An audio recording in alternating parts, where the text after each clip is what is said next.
아이고, 네. 안녕하십니까. 계속 이어서 고산 국어과 보겠습니다. 고산 국어과는 이이 선생님이 쓰셨습니다. 5,000원권 화폐의 주인공이시죠? 요 양반도 이황 선생님과 더불어 쌍벽을 이루는 성리학자시기 때문에 학문 수신앙에 대한 내용이 나오더라라는 것입니다, 여러분. 자, 보십시다. 해석 중심으로 볼게요. 고산 구곡담을 사람이 모르더니 화자가 지금 머물러 있는 곳입니다. 여기가 자연이고 공부하기 좋은 곳입니다. 여기다가 이제 공부하기 좋은 도서관 같은 걸 지었다고 합니다. 경치 좋은 곳에서 노는 게 아니고 공부하다가 이제 머리 아프면 잠깐 이제 머리 식히러 잠깐 나가고 그런 것들을 이제 한 것이죠. 사람이 몰라. 요거는 이제 속세의 사람들이 몰라서 몰랐더니 내가 주모복거가 이제 여기다가 이제 터전을 마련한 거예요. 터전. 여기에 집을 짓고 도서관을 지으니 친구들이 다 오셨다. 다 온다. 무의를 상상하고 학주자를 하리라. 중국의 송나라에 성리학을 체계화한 사람이 주자라고 해요. 주신데 존칭으로 주자라고 합니다. 그래서 학주자라는 말은 주자를 본받다 이겁니다. 즉 주자는 무의산이 중국의 지명이에요. 무의산에 도서관 지어서 공부를 했대. 그런 것처럼 나도 주희 선생님처럼 똑같이 내가 있는 이곳에 고산에 지금 도서관 지어놓고 공부를 열심히 할 거야. 이런 다짐을 지금 보여주고 있는 것입니다. 그래서 이거는 이제 학주자여가지고 공부 좀 하자. 나 공부 열심히 할 거야. 이런 다짐이라고 보면 되죠. 제 1곡 볼까요?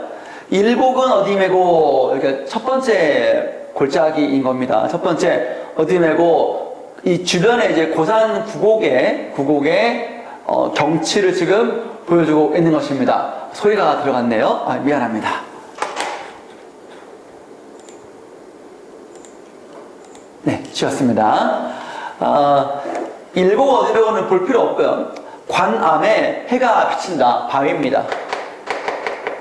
바위에 해가 비칩니다. 평부에 내가 거드니 원근이 글림이로다.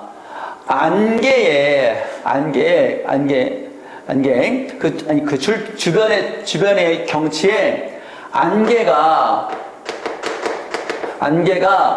다 사라져 버렸어. 해가 비치니까 아침이잖아. 아침에 해가 비치니까 안개가 이제 사라져 버렸어. 원근, 가깝고 먼 경치가 그림이야. 경치가 그림이다. 아름답다.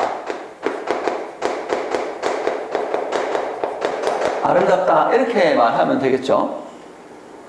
송간에 녹주를 놓고 벗온양 보노라 해서 소나무 사이에 경치죠. 녹준이 이게 이 준이 술동이에서 술동이를 놓고 벗온양 보노라 해서 친구가 온 것처럼 반가워하고. 그렇죠. 여기서는 약간 이제 자연 속에서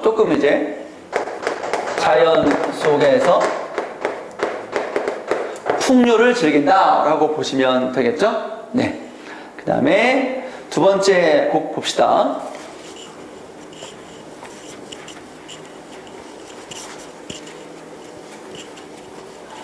두 번째 보니까 이 곡은 어디 메고 화암에 춘만 커다. 꽃박이야. 꽃이 폈어. 춘만 커다. 봄이네, 봄. 봄이 가득 찼네. 벽파에 꽃을 띄워 야외로 보내니 푸른 파도라는 소리거든. 시냇물에 꽃을 던져가지고 물 흘러갈 거 아니고 흘러내려갈 거 아니에요. 야외에 보내노라. 야외는 이제 속세를 말하는 거예요. 시냇물에 꽃을 띄워 속세로 보낸다. 속세에 있는 사람이 승지, 아름다운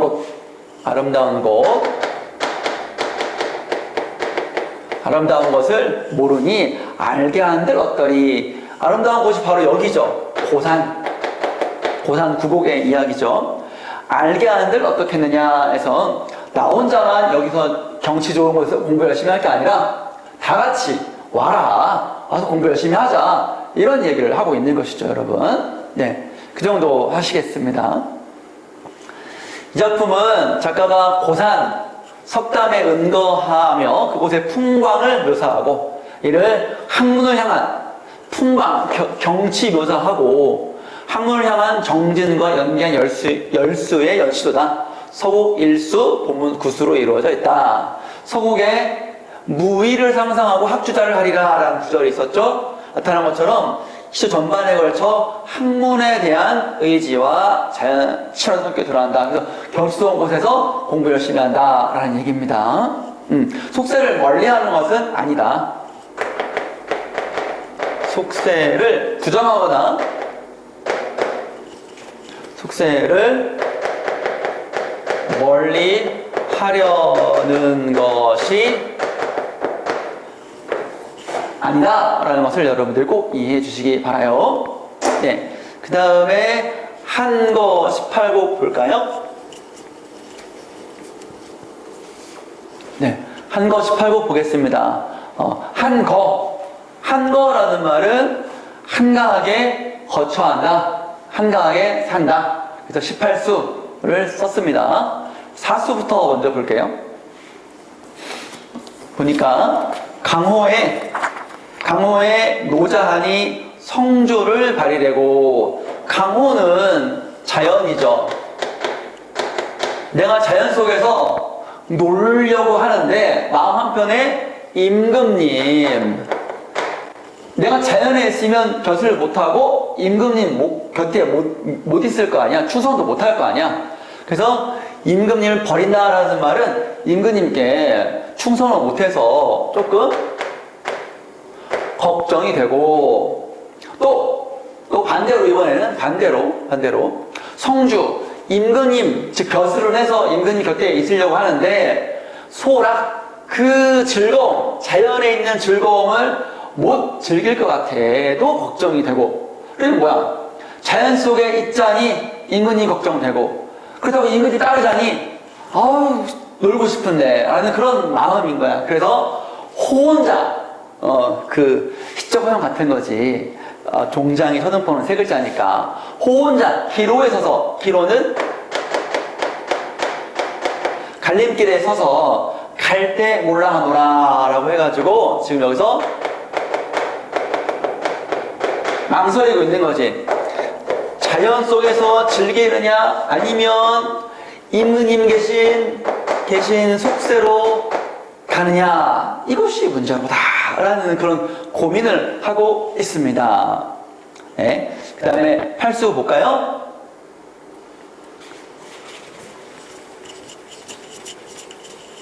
출하면 치군택민, 처하면 조궐경운.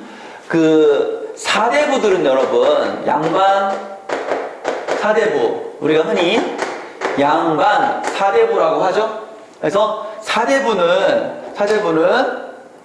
화려한 쿠폰이 떴네? 무시하시고요. 사와 대부의 합쳐진 말입니다. 사라는 것은 선비이고 대부라는 것은 정치가로서의 본분입니다. 즉 선비들은, 양반들은 이렇게 시골에 벼슬 하지 않으면 뭐 하냐? 시골에서, 자신의 집에서 마음을 수양하는 것입니다. 마음을 수양하는, 자꾸 이게 귀찮게 보네요. 미안해요. 마음을 수양하는 것입니다. 때를 공부도 하고 심성도 도양하고 뭐 이런 것이죠. 그 다음에 때가 돼서 임금이 부르거나 아니면 뭐 벼슬 과거시험 치른다거나 해서 정치가가 되면 충, 성, 정성을 다해가지고 임금님께 최선을 다하고 출이라는 얘기는 나가라 해서 벼슬을 하는 겁니다. 임금님께 최선을 다하고 평민 백성들을 잘 다스리는 것이 사대부의 본분이다 라는 얘기를 지금 하고 있는 것입니다. 그래서 머물러 있으면 조월경은 낚시하면서 달 구경하고 그런 것이죠. 낚시, 달 구경, 한가롭게 지내는 거죠. 시골에서. 명철군자, 명철이란 말이 굉장히 이제 뭐랄까 이제 밝고 현명한 선비. 즉 이때 현명한이라는 말은 나아가고 물러갈 때를 잘 아는 사람이야. 나아가고 물러설 때를 잘 아는 이라는 뜻이야. 즉 우리가 이 정치, 권력이라는 것은 항상 끝을 모르잖아. 분명히 이것을 더 욕심을 부리면 끝이 단팥싸움 해가지고 사형을 당한다거나 사약 들이킨다거나 그러는 것을 알지만 막상 그거를 끊지 못한단 말이야. 그래서 이분은 훌륭한, 지혜로운 그런 현명한 선비라면 여기까지 더 나가면 안 돼. 나는 여기까지만 해야지 더 욕심 부리면 안 돼. 그래서 물러나서 고향으로 간다. 낙향한다는 그런 얘기지. 때를 알아서 낙향한다는 거야. 벼슬에 욕심을 갖지 않는다. 이 소리가 되는 것입니다. 네. 그래서 명철군자는 이렇게 즐긴다. 때가 돼서 나가면 열심히 하고 욕심 없이, 미련 없이, 그리고 또 다시 또 벼슬 그만두는 것에 대해서 별로 그렇게 좌절하거나 실망하지 않는다는 얘기야. 때가 되면 되는 거지 뭐 자연스럽게 생각한다는 얘기지. 이렇게 즐긴다. 더더군다나 부귀는 부정적으로 보는 거야. 부하고 귀하게 되는 건 속세의 가치거든. 부귀는 위기야. 좋은 게 아니야. 올라가면 떨어지게 마련이야. 위기라 빈천거하리라. 빈천, 가난하고 천하게 살 거야. 욕심 없이 자연 속에서 살 거야. 이런 얘기를 하고 있는 것입니다. 네. 그 다음에 12수 볼까요? 제월이 구름 뚫고 솔 끝에 날아올라. 달이에요, 달이 비치고 있는 겁니다. 구름 위에 달이 있고 소나무 가지 끝에, 이건 이제 아래에서 보면 소나무 있고 달 있으니까 내가 여기 있고 소나무 있고 달이 여기 있으면 이렇게 보면 이제 끝에 걸리는 것처럼 보이는 거잖아. 지금 화자는 지금 달을 보고 있는 것입니다. 10분 청광이 벽계 중에 비껴거늘. 그러니까 청광, 맑은 달빛입니다. 벽계, 푸른 시냇물에 비치는 겁니다. 달빛이 비친다라는 소리죠. 달빛이 비친다. 어디 있는 물 잃은 갈매기, 나를 쫓아 노는구나. 갈매기다. 흰 갈매기는 나를 따라서 노는 거니까 갈매기랑 나랑 쌤쌤이야. 그래서 우리가 무라일체라고 하는 것입니다. 그래서 8수에서 고민하고 마음가짐 추스러서 12수에서는 욕심 없이 자연 속에서 함께 논다라는 그런 얘기겠죠. 자, 19수 볼까요?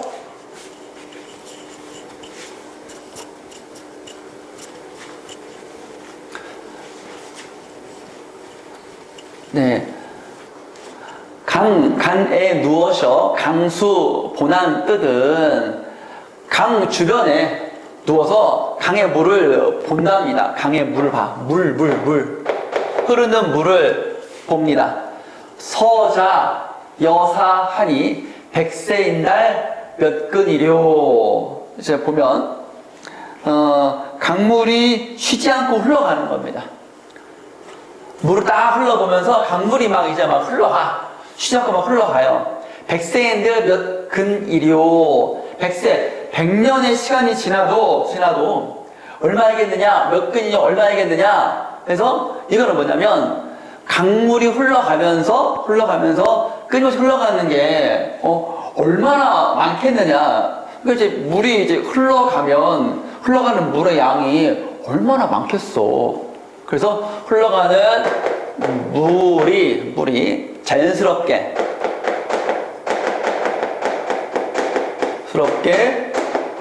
흘러가는 모습을 보면서 뭘 깨닫고 있어요. 10년 전 진세라는 말은 속세예요. 속세. 1년 속세에 대한 생각이 있었어. 임금님한테 갈까? 벼슬 한번 해볼까? 라는 그런 고민, 망설임. 그 속세와 자연에서의 망설임이 얼음 녹듯한다. 그러니까 이제 속세에 대해서는 미련이 없다. 속세에 대해서는 미련이 없다. 이렇게 이제 거의 이제 끝나는 거 아닙니까? 거의 끝나는 거예요.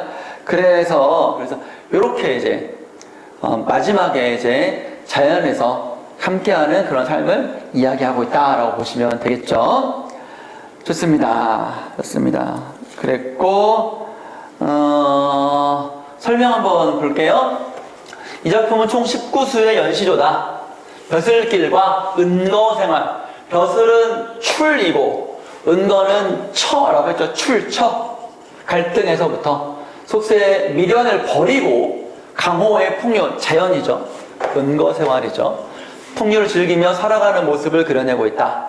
시 전체가 의미상 유기적으로 연결되어 있어 시상의 흐름을 체계적으로 파악할 수 있다.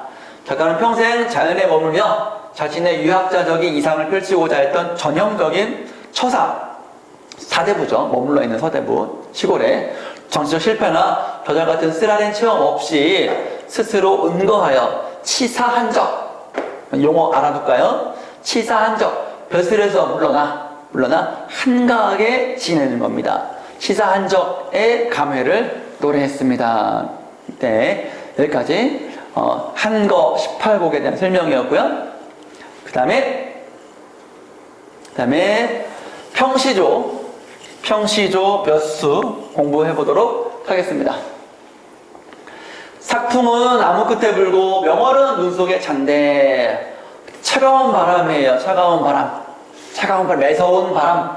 여기가 지금 이제 만주, 간도 그쯤이거든.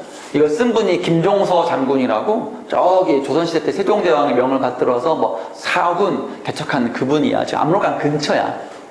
명월은 눈 속에 찬데 만리변성에 일장검 짚고 서서 변방의 그 국경 지방에서 칼을 짚고 서서 긴 바람 큰 한 소리에 거칠 것이 없다. 두려움이 없다. 자신감 업. 비록 날은 차갑고 만리병성이 있고 오랑캐들은 많이 있지만 내가 긴 칼 들고 있는데 덤벼봐. 다 덤벼. 거칠 것이 없다. 이렇게 자신감의 어떤 강력한 표현이다. 이거예요. 그 정도 합시다. 세종 때 여신족을 몰아내고 육진을 개척한 작가의 호쾌한 기상과 의지가 정연의 형식 속에서 잘 담긴 변세가 변방, 그리고 호기가 호기로운 기세, 호탕한 기세, 산대장부로서의 넓고 깊고 큰 기세를 호기라고 합니다. 호기의 대표적이다 됐습니다. 그 다음에 여기까지 볼까요? 내 언제 무신하여 님을 언제 속였간데 월침삼경에 온 뜻 전혀 없네. 추풍의 직립소리야 낸들어이 하리요. 내가 믿음이 없어서 님을 언제 속였길래 저는 님을 속이지 않았어요. 저는 믿음이 있어요. 월침삼경 한밤중에 전혀 오지 않습니까? 왜 오지 않습니까? 저는 당신을 속인지도 않고 믿고 있는데 왜 안 오십니까? 가을 바람에 지는 잎소리야 낸들러이 하리요. 가을 바람에 이파리가 떨어지잖아. 그러면 혹시 사락사락사락 이 소리가 나는 거야. 그래서 님인가? 아닌가? 이 소리만, 이 소리, 청각적 이미지만으로 화자는 지금 님인가? 아닌가? 님이 아니네. 왜 안 오지? 라고 걱정하고 그리워하고 안타까워하고 있는 화자의 심정이 보이십니까? 네, 보인다고요? 좋습니다. 그래서 가을밤 초조하게 임을 기다리며 가을이라는 건 이걸 알 수 있죠. 외롭게 밤을 지새우는 여인의 정한이다 을 그린 시조가 되겠습니다. 그 다음에 농암에 올라보니 노안이 유명이로다. 농암이라고 이 작가의 동네에 있는 어떤 바위예요.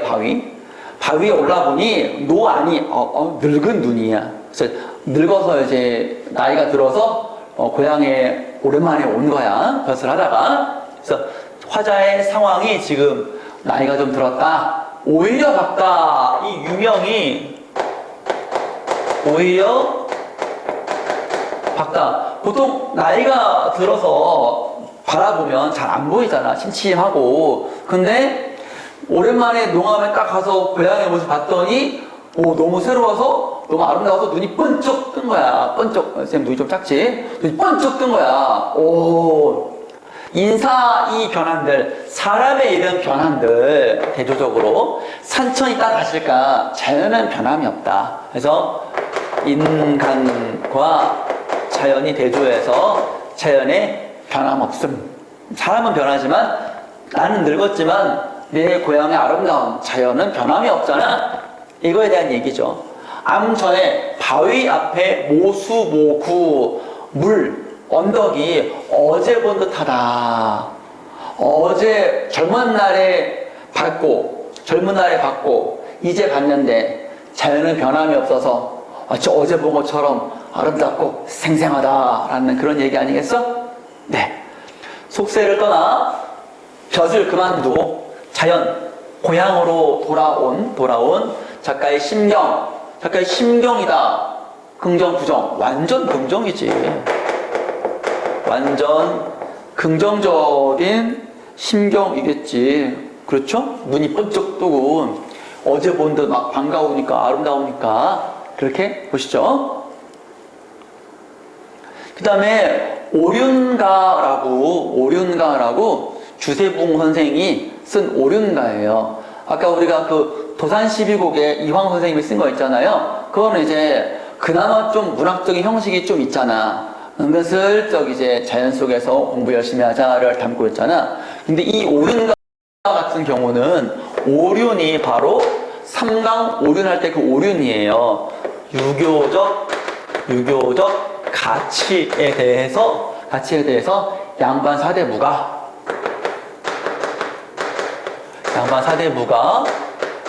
평민 백성들을 교화 가르치려는 교화의 목적을 갖고 있는 시조가 되겠습니다. 아셨죠? 그래서 유교적 가치가 있어요. 작품성은 별로 없습니다. 간단히 보겠습니다. 사람마다 이 말씀 들어라. 내가 말하는 거 들어라. 명령형 어조. 명령형은 강조하는 거죠. 양반이니까 아래 백성들에게 내 말 들어. 이렇게 해. 안 하면 잡아간다. 안 하면 혼낸다. 이런 얘기입니다. 이 말씀 아니면 사람이요 사람 아니니 이 말을 잘 들어서 즉 유교적 가치 이게 이제 유교적 가치예요. 유교적 가치를 하는 말을 잘 들어. 이 말을 제대로 안 들으면 몸은 사람이지만 사람이 아니야. 그러니까 몸은 사람이지만 행실이 바르지 못할 테니까 사람이 아닌 것처럼 나쁜 행실을 하게 된다. 이 소리인 거지?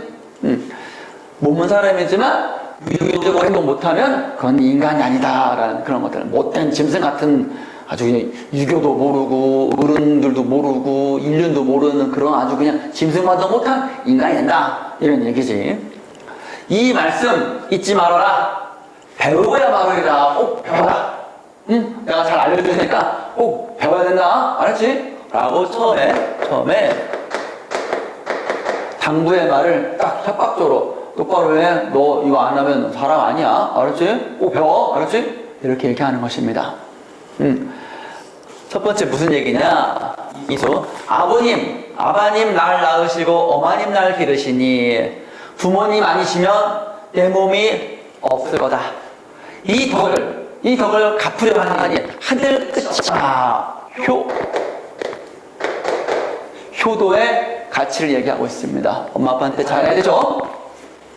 두 번째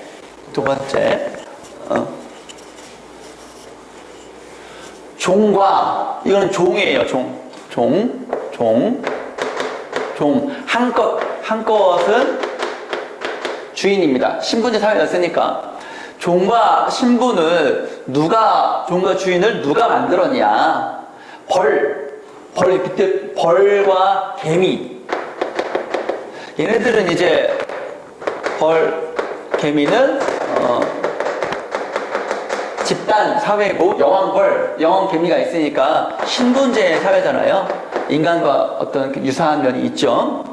이 뜻을, 즉 이제 계층이 있다는 것, 주인이 있고 아랫사람이 있다는 것을 벌과 개미가 이 뜻을 먼저 한 거 아니. 한 마음에 두 뜻 없이 속이지나 말자. 그래서 주인에 대한 충성심, 속이면 안 된다. 두 뜻 가지면 안 된다. 한 마음에 두 뜻, 즉 충성이나 배신 이런 거 가지면 안 된다. 이 소리예요. 그다음에 지압이 남편을 말합니다. 밭 가러 간대 일하러 갔습니다. 밥꼬리 이고가 밥 도시락. 누가 가냐면 아내. 반상을 들어오대. 밥상을 드는데 눈썹에 맞춥니다. 그냥 밥상을 이렇게 들고 이렇게 가는데 이렇게 들 거 아니야. 그런데 이걸 높이까지 드는 거야. 이렇게 임금님한테 바치는 상같이 정성을 다한다 이 소리입니다. 이게. 친코도 고마우시니 나랑 사이가 친밀하고도 또 고마우신 분이니 손님과 다르실까? 손님과 마찬가지로 손님을 대접하듯이 정성껏 대접해야 한다라는 소리입니다.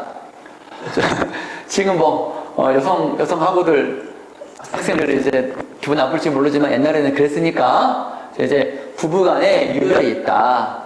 즉 남편은 하늘, 여자는 땅, 뭐 그런 얘기예요. 난 이런 대접 받고 싶지도 않아. 자, 그다음에는 잠깐만 넣었죠?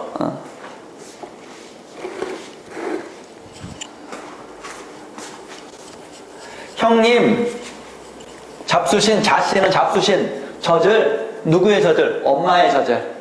형님이 잡수신 엄마의 젖을 내가 따라서 먹습니다. 형 먹으면 그 다음 내가 태어나면 또 엄마 젖 내가 또 동생이 먹을 거 아니야. 어와 저 아자야 아우야 어머님이 너 사랑하는구나. 형제가 불화 싸우면 개 도끼를 하리라. 개와 돼지다. 형제끼리 싸우면 안 돼. 한 형제끼리 싸우면 개돼지다 라는 거지. 그래서 화목하자. 형제간의 우애에 대해서 말하고 있네요. 네. 늙은이는 부모 같고 얼운한 형 같아니. 그러니까 나이 많은 어르신들은 부모님과 같고 또 어느 정도 나이가 든 아저씨들은 형 같으니 같았대 불공하면 그렇게 같게 여기는데 공경하지 않으면 어디가 다르겠느냐. 그래서 부모님 같고 형 같으면 당연히 공경해야 되는 것처럼 이분들도, 즉 동네 어른들, 동네의 어른들, 나이가 많은 분들, 나보다 연장자이신 분들에게 공경해야 된다. 알겠죠? 날로서 마디엇이던 저라고야 말하리라. 나랑 그분이랑 만나면 아유 안녕하십니까 어르신 하고 이렇게 공손하게 절할 거다. 절 인사.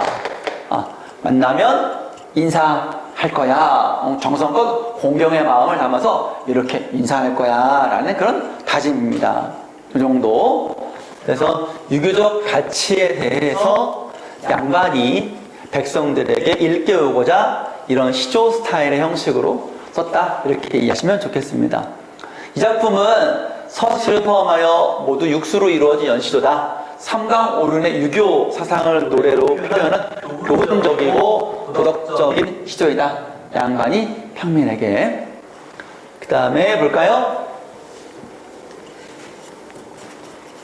네.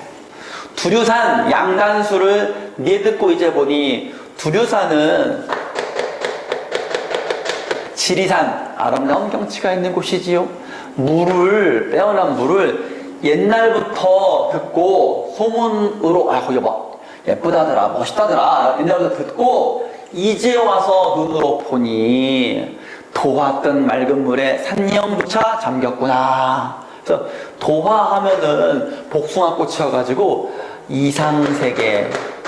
이상세계라는 말은 굉장히 빼어난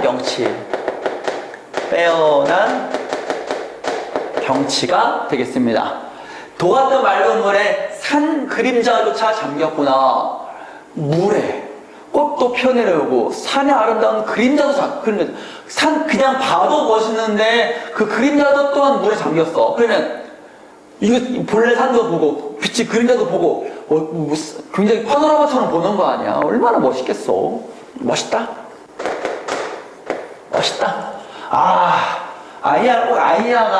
애기야가 아니라 무릉이 어디냐, 나는 여긴 것 같다. 그래서 무릉 같이 엮어가지고 무릉도원 하면 동양에서 이상세계, 그만큼 여기가 아름답다. 어디가? 두리산 양단수가.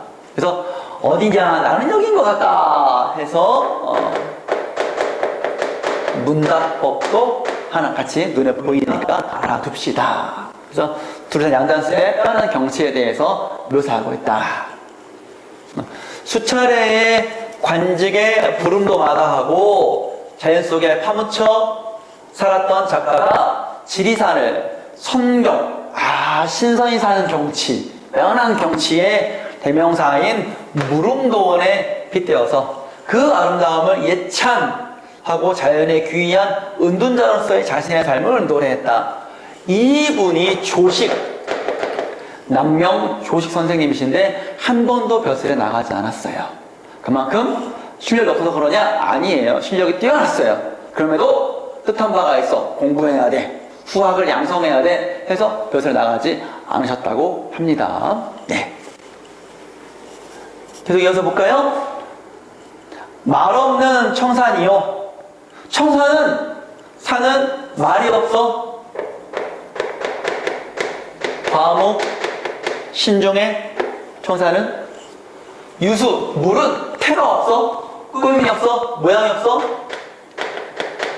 꾸밈이 없다. 청풍, 맑은 바람은 값이 없어. 공짜야. 맑은 달은 임자가 없어. 주인이 없어. 그냥 허락받지 않고도 맑은 달을 즐길 수 있어. 자연이죠, 자연. 화자가 긍정적으로 여기는 가장 자연물들이죠. 이 가운데 이러한 아름다운 자연 속에서 병 없는 내가 다행히 내가 아프지가 않네. 병 없는 내가 분별 없이 늙으리라. 분별 없이 욕심 없이 늙을 거야 라는 말은 더 이상 뭐 바라는 게 없어. 아프지만 않으면 맛있는 음식, 좋은 관직, 좋은 집 다 필요 없어. 아프지만 않으면 돼. 왜? 아프면 못 나가고, 못 나가면 이 아름다운 자연을 즐길 수가 없잖아. 단순히 아프지만 않으면 나는 아무 욕심이 없다. 완전 자연 친화지. 자연 친화의 안분지족에, 안분지족, 자신의 처지에 만족하고 안빈낙도하고 있는 것이지. 하고 있는 화자의 모습을 엿볼 수가 있다. 됐습니다. 네. 의연하고 꾸밈이 없으며 누구나 누릴 수 있는 자연을 벗삼아 지내는 즐거움을 노래했습니다. 계속 이어서 청량산 역시 산이에요. 봉을 아름다운 자연입니다. 아름다운 자연을 아는 사람이 나와 백구뿐이다. 얘는 갈매기. 이 빼어난 경치를 나랑 백구밖에 모르네. 백구야 헌사하랴 못 믿을 선 도하로다. 백구는 이 갈매기는 시끄럽게 떠들지 않을 거야. 즉 백구는 입을 다물고 이 아름다운 경치를 아무에게도 얘기를 안 할 거라는 믿음이 있어요. 백구는 믿는다. 너 어디 가서 여기 아름다운 곳이라고 말 안 할 거지? 내가 너는 믿지. 그렇지만 복숭아꽃은 못 믿어. 왜냐면 옛날에 무릉도원에서 복숭아꽃이 떨어져가지고 시내 흘러 내려와가지고 어떤 사람이 여기가 무릉도원이라서 알았던 적이 있었거든. 그 얘기를 조금 이제 끄집어 드린 거야. 복숭아꽃 너는 좀 못 믿어. 믿음이 없어. 너는 못 믿어. 도하야, 너 떠나지 마. 시냇물에 흘러 내려가지 마라. 어주자가 알 것 같다. 어부가 알 것 같다. 걱정하는 거야. 걱정하는 거예요. 그래서 표면적으로는 청량산 12봉우리의 아름다운 66봉이니까 66 두 개니까 12개잖아. 아름다운 경치를 자신만 홀로 누리고 있다. 백구는 사람은 아니니까. 누리고 있다는 화자의 바람이 드러나지만 중요한 건 이면이죠. 그 이면에는 속세의 번거로움을 잊고 안락한 삶을 누리고자 하는 작가의 소망과 이상향에 대한 동경이 반영되어 있다. 하겠습니다. 네.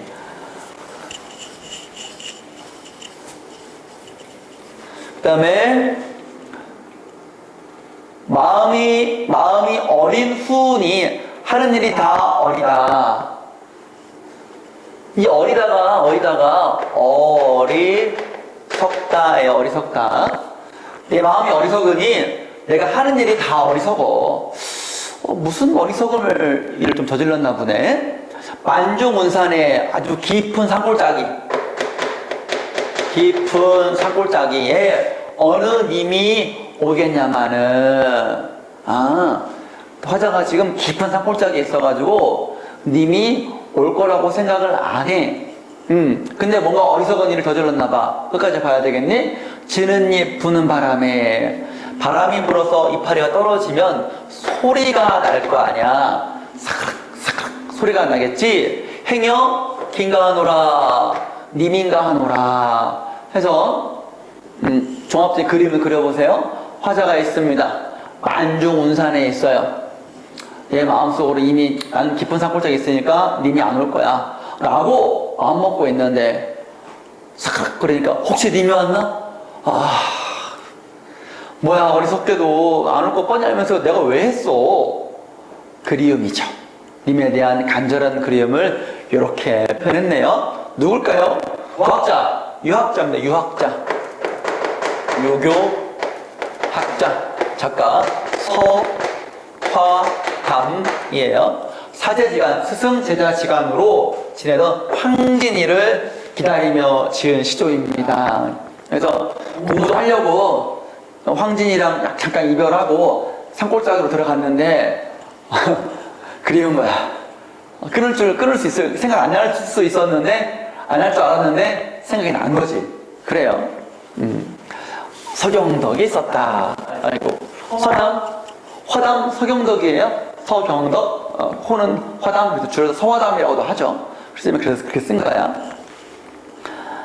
다음 작품 삼동에 배옷 입고 앞면에 눈비 맞아 구름 낀 변리도 쬐은 적이 없건만은 서산에 짓다하니 눈물겨워 하노라. 그렇습니다. 삼동은 한겨울이에요. 한겨울에 배옷 입고, 이거는 이제 그 배옷은 벼슬하지 않았다의 소리입니다. 벼슬하지 않은 선비, 벼슬하지 않은 선비로서 또 암혈에 눈비 맞아. 그러니까 바위의 구멍인데, 요거는 좀 이제 시골에서 조금 이제 못 사는 상황을 지금 얘기하고 있는 거예요.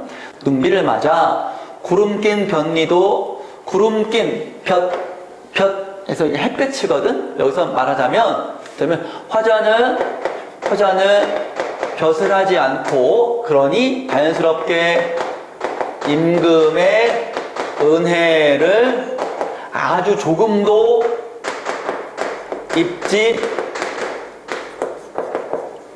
않았어. 임금의 은혜도 조금도 입지 않았어요. 그런데 서산에 해가 진다. 해가 진다는 거는 당시의 임금인 명종의 임금의 승하, 돌아가심이에요. 임금님이 돌아가셨다라는 소식을 듣고 신하로서 비록 내가 벼슬하지 않아서 임금의 은혜를, 즉 월급 같은 것도 하나도 받지 않았어. 깡적으로 따지고 놓고 보면은 나랑 아무 상관이 없는 사람이 죽음인 거야. 그렇지만 신하된 자로서 벼슬하지 않았어도 이제 임금님이니까 신하지. 자로서 눈물겨워하는 거지. 충성심을 드러내는 거지. 이렇게 보면 되겠습니다. 이것도 조식 선생님이 쓰신 겁니다. 군신유의, 임금과 신하에는 의가 있어야 한다는 유교 이념이 잘 드러나는 시조로 화자는 벼슬을 하지 않고 산중에 은거하는 몸이라 공록, 월급, 군은, 임금의 은혜를 입은 바가 없어요. 그럼에도 임금님이 돌아가셨다는 소식을 들으니 눈물이 흐른다는 것은 비록 임금이 자신의 재능을 알아주지 않아 벼슬을 하지는 못했지만 임금의 승하를 슬퍼하고 있다라는 소리입니다. 됐죠? 충성심이 되겠네요. 네, 이렇게 해서 여러분 고전 시가 클리닉 1번 자료의 작품 해설을 간단하게 마쳤습니다. 여러분들 복습 꾸준하게 해주시고요.